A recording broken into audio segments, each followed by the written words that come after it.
중국이 망한다는 이야기 30년째 듣고 계십니다. 그런데 왜 안 망할까요? 답은 의외로 단순합니다. 공산국가에는 공식적인 부도가 없기 때문입니다. 은행도, 기업도, 땅도 결국 당이 쥐고 있으니 빚이 8경원을 넘어도 만기를 늘리고 돈을 찍으면 그만입니다.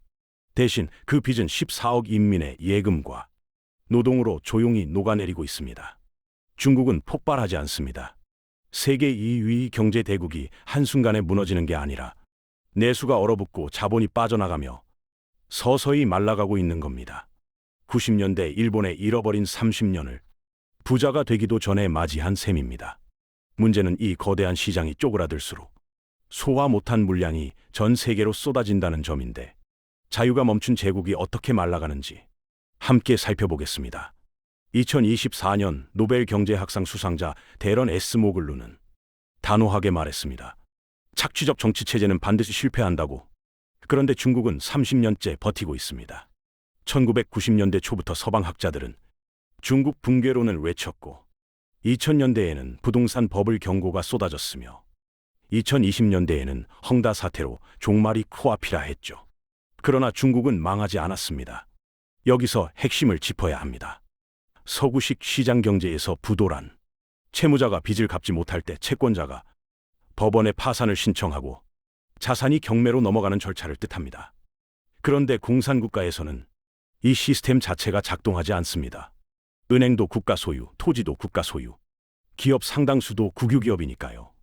채권자와 채무자가 사실상 같은 주인을 모시고 있으니 만기가 돌아오면 연장하고 이자를 못 내면 유예하고, 그래도 안 되면 중앙은행이 돈을 찍어 메웁니다. 공식적인 파산 선고 없이 문제를 묻어버리는 구조입니다. 2025년 2분기 기준 중국의 총부채는 GDP 대비 336%에 달합니다. 원화로 환산하면 약 8경원. 한국 1년 국가 예산의 10배가 넘는 금액이죠. 이 천문학적 숫자가 가능한 이유가 바로 여기에 있습니다. 빚이 터지기 전에 숨겨버리고 숨길 수 없으면 늘려버리는 겁니다. 지방정부 금융기구인 LGFV의 부채만 해도 90조에서 110조 위안으로 추산되는데, 한국 돈으로 1경 7천조 원에서 2경 원 사이에 해당합니다. IMF는 중국의 숨겨진 지방정부 부채가 60조 위안을 넘는다고 경고했지만 중국 재정부가 공식 인정한 규모는 14조 위안에 불과합니다. 나머지는 어디로 갔을까요? 장부 밖으로 밀려났을 뿐 사라진 게 아닙니다. 빚은 증발하지 않으니까요.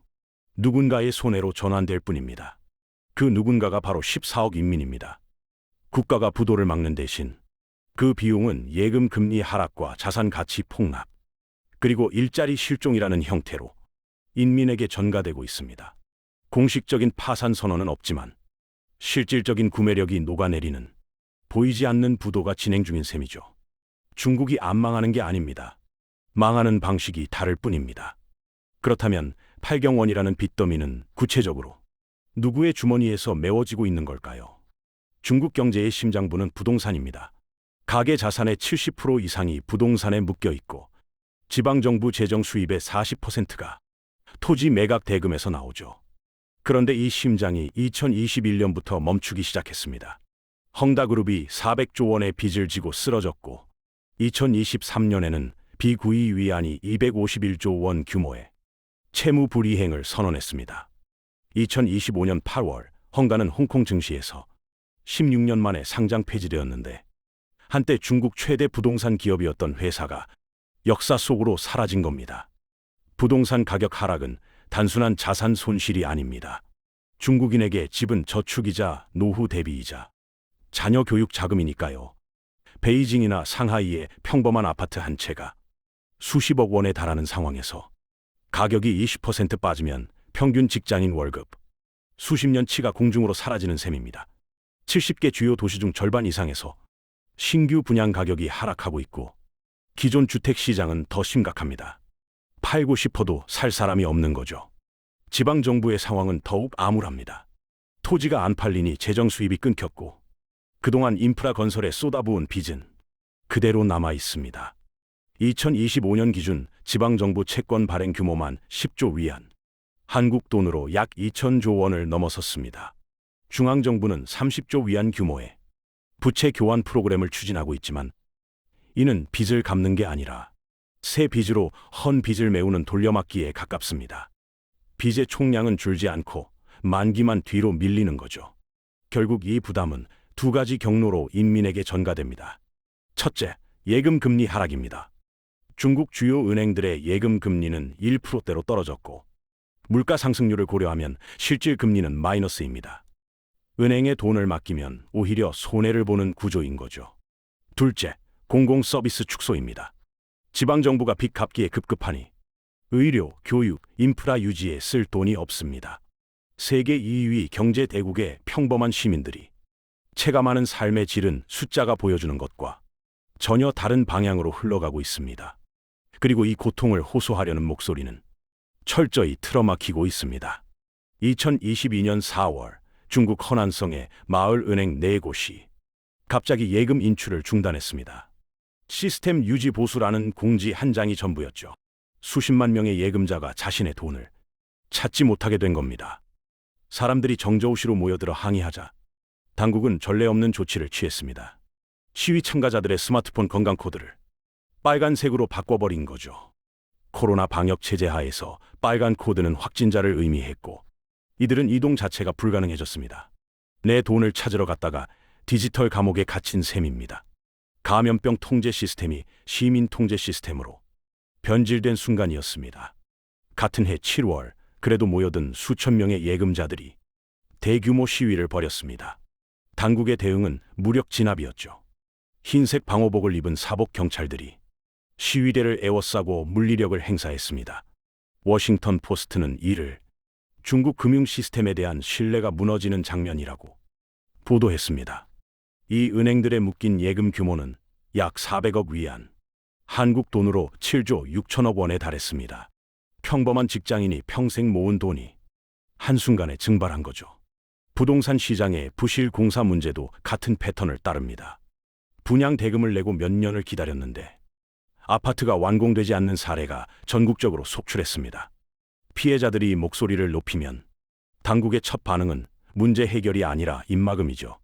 보상금 2배 줄 테니 선착순으로 사인하라는 식의 제안이 오갑니다. 거부하면 불이익을 암시하고 집단 행동을 시도하면 지도부가 먼저 분리됩니다. 공개적인 소송이나 집단 청원은 사회 안정을 해친다는 이유로 차단되고요. 일본의 버블 붕괴 당시에도 은행 부실과 건설 사기가 있었습니다. 그러나 일본에서는 피해자들이 법정에서 싸울 수 있었고 언론이 문제를 보도할 수 있었죠. 시스템이 느리고 불안전했지만 적어도 문제가 수면 위로 떠올랐습니다. 중국에서는 문제 자체가 묻힙니다. 통계에서 사라지고 검색어에서 차단되고 입을 여는 사람이 먼저 처벌받습니다. 문제가 해결되는 게 아니라 문제를 말하는 사람이 사라지는 거죠. 이것이 공산당식 위기관리의 본질입니다. 그리고 이 통제 시스템은 또 다른 역설을 낳고 있습니다. 평등을 외치는 체제에서 탄생한 극단적 불평등이 바로 그것입니다. 다 같이 잘 살자는 공산주의의 구호 아래 중국은 세계에서 가장 극심한 양극화를 만들어냈습니다. 2024년 노벨 경제학상 수상자들이 강조한 핵심 명제가 있죠. 착취적 정치 제도는 필연적으로 경제적 불평등을 심화시킨다는 것입니다. 중국은 이 이론에 살아있는 증거입니다. 권력이 곧 부의 원천이 되는 시스템에서 자본주의보다 더 지독한 계급 사회가 탄생했습니다. 당 간부들과 태자당이라 불리는 고위층 자녀들은 국유 기업과 금융 시스템을 통해 막대한 부를 축적합니다. 반면 평범한 인민들은 내 집 마련은커녕 취업조차 어려운 현실과 마주하고 있죠. 2025년 2월 기준 16입 4세 청년 실업률은 공식적으로 16.9%입니다. 그러나 베이징대 장단단 교수의 분석에 따르면 구직을 포기한 탕핑족과 부모에게 얹혀 사는 캥거루족을 포함하면 실질 청년 실업률은 46.5%에 달할 수 있습니다. 대학을 졸업한 청년 둘 중 하나가 제대로 된 일자리를 구하지 못하고 있는 셈이죠. 탕핑은 평평하게 드러눕다는 뜻입니다. 치열한 경쟁을 거부하고 최소한의 생존 조건만 유지하며 아무것도 하지 않는 삶의 방식을 가리키죠. 여기에 더해 최근에는 전업자녀라는 신조어까지 등장했습니다. 부모의 가사를 돕는 대가로 용돈을 받으며 살아가는 청년들입니다. 취업 시장에서 완전히 이탈한 거죠. 더 충격적인 현상은 가짜 출근 서비스입니다. 돈을 내고 공유 오피스에 출퇴근하며 마치 직장에 다니는 것처럼 행세하는 건데 부모에게 실업 상태를 숨기기 위해서입니다. 왜 이런 일이 벌어질까요? 중국의 기업 문화는 996으로 악명 높습니다. 오전 9시부터 오후 9시까지 주 6일 근무죠. 법정 근로시간을 훌쩍 넘는 착취적 노동 환경입니다. 이런 조건에서 일해도 베이징이나 상하이에서 집을 살 가능성은 거의 없습니다. 젊은이들이 포기를 선택하는 것은 나태함이 아니라 합리적 계산의 결과입니다. 아무리 열심히 해도 계층 상승이 불가능한 시스템에서 최소한의 에너지만 쓰며 버티는 것이 차선의 전략이 된 거죠. 공산주의의 평등 이념은 사라지고 당에 대한 충성도가 신분을 결정하는 새로운 봉건제만 남았습니다. 그렇다면 이 체제는 언제 무너질까요? 결론부터 말하면 소련처럼 한 방에 무너지지는 않을 겁니다. 소련처럼 어느 날 깃발이 내려가고 체제가 붕괴하는 장면을 기대한다면 실망할 겁니다. 중국은 폭발하지 않습니다. 대신 천천히 수축하죠. 이를 이해하려면 1990년대 일본을 돌아봐야 합니다. 노무라 종합연구소의 리처드 쿠 수석 이코노미스트가 명명한 대차대조표 불황이라는 개념이 있습니다. 자산 가치가 폭락하면 가계와 기업은 새로운 투자나 소비 대신 빚 갚기에 집중하게 되죠. 아무리 금리를 낮추고 돈을 풀어도 경제가 돌아가지 않는 상태입니다. 일본은 1989년 부동산과 주식 버블이 터진 후 이 늪에 빠졌습니다. 잃어버린 10년이 20년이 되고 30년이 되었죠. 그런데 일본은 적어도 부자가 된 다음에 이 위기를 맞았습니다. 1인당 GDP가 세계 최상위권에 도달한 상태에서 장기 침체에 들어간 거죠. 중국은 다릅니다. 아직 중진국 수준인데 같은 병에 걸렸습니다. 경제학에서는 이를 미부선노, 즉 부자가 되기 전에 늙어버렸다고 표현합니다. 2025년 중국의 GDP 디플레이터는 5분기 연속 마이너스를 기록했습니다. 물가가 지속적으로 하락하고 있다는 의미죠. 언뜻 좋아 보이지만 실상은 정반대입니다. 소비자들이 더 싸질 테니 나중에 사자고 생각하면 지출을 미루고 기업은 매출이 줄어 투자를 중단하고 고용이 줄어 소득이 감소하는 악순환이 시작됩니다. 일본이 30년간 빠져나오지 못한 바로 그 함정이죠. 외국 자본도 빠져나가고 있습니다. 2022년 최고치 대비 중국에 대한 외국인 직접 투자는 92% 급감했고 2025년 7월에는 사상 최대 규모의 자본 유출이 기록되었습니다. 외국 기업들은 미중 갈등으로 인한 제재 위험과 중국 내 불확실성을 이유로 생산 기지를 베트남, 인도, 멕시코로 옮기고 있죠. 들어오는 돈은 줄고 나가는 돈은 늘고 내부에서 도는 돈은 빚 갚는 데 쓰입니다. 성장 동력이 한꺼번에 꺼지는 게 아니라 하나씩 차례로 식어가는 겁니다. 그런데 여기서 더 근본적인 질문이 남습니다. 왜 중국은 이 늪에서 빠져나올 수 없는 걸까요? 답은 경제가 아니라 정치에 있습니다.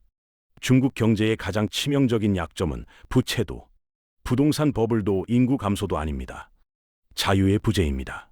2024년 노벨 경제학상을 받은 데런 에스모글루 MIT 교수는 수십 년간의 연구를 통해 하나의 결론에 도달했죠. 정치 제도의 질이 경제 성장을 결정한다.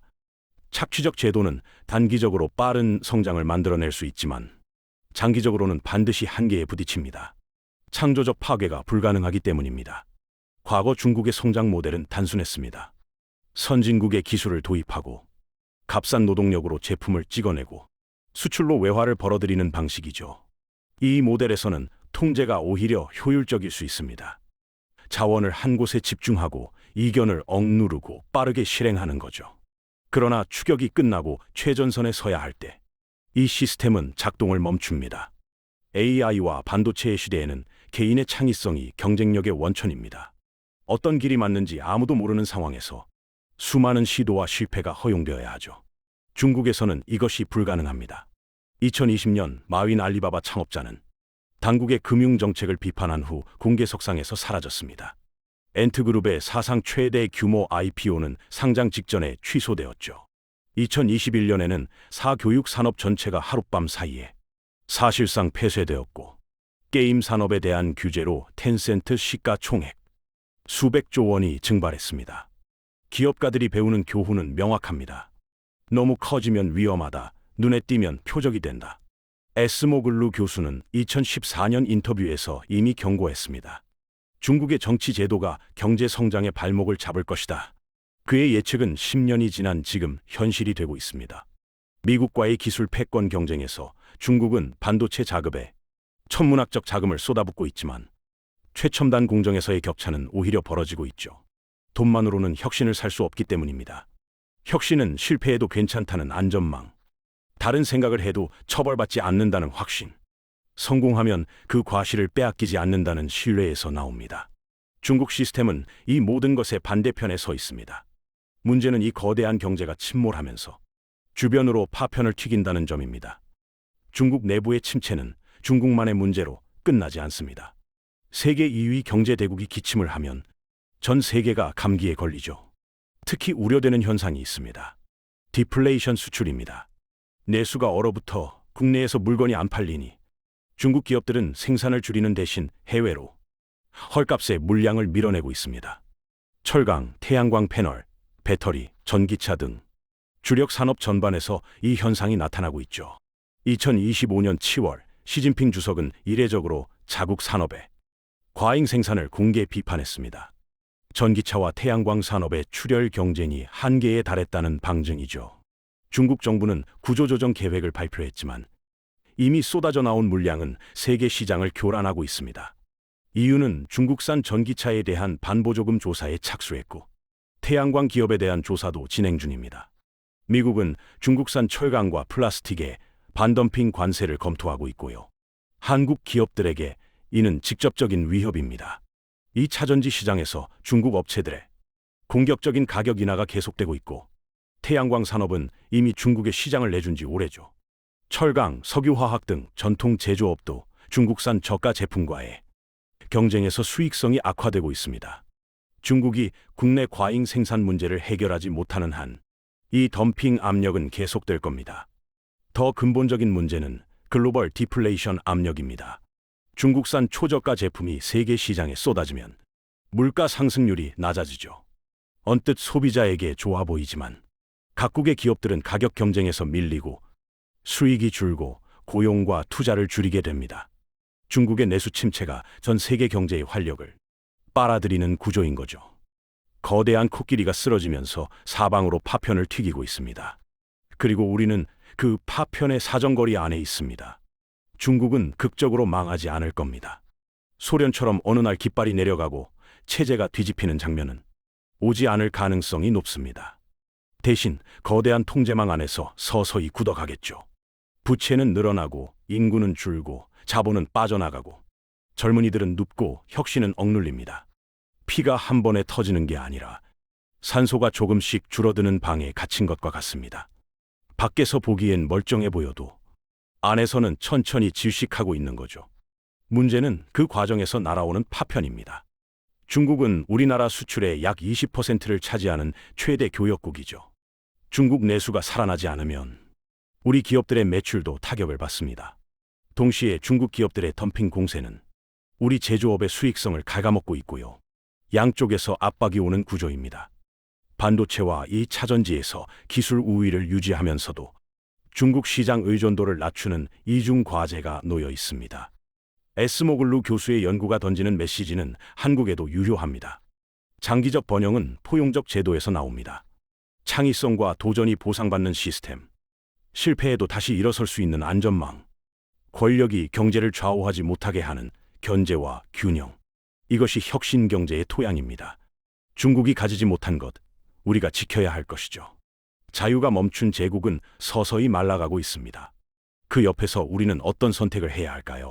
중국의 침체를 기회로 바꿀 수 있는 산업은 무엇이고 피해야 할 위험은 어디에 있을까요? 여러분의 생각은 어떠신가요? 이 내용이 도움이 되셨다면 댓글로 당신의 생각을 나눠주세요. 여러분의 관점이 다음 영상의 주제가 됩니다. 구독과 좋아요 부탁드리겠습니다.